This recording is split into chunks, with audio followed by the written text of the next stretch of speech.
Ipapaubaya na lang daw ni Vice President and Education Secretary Sara Duterte sa kanilang mga abogado ang pagsagot sa petisyong inihain sa Korte Suprema kaugnay po ng confidential funds.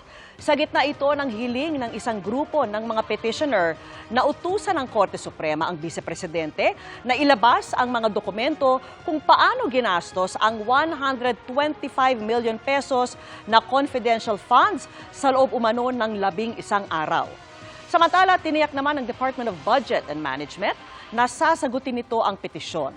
Ayon po kay Budget and Management Undersecretary Goddess Hope Libiran, magbibigay ng sagot ang ahensya kapag natanggap na nila ang opisyal na kopya ng petisyon.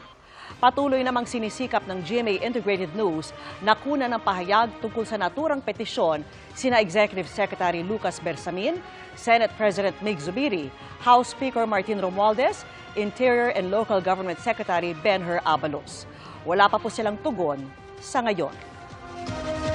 Mga kapuso, kasama niyo kami 24 oras. Mag-subscribe sa GMA Integrated News sa YouTube. Sa mga kapuso abroad, bisitahin ang GMA Pinoy TV at www.gmanews.tv.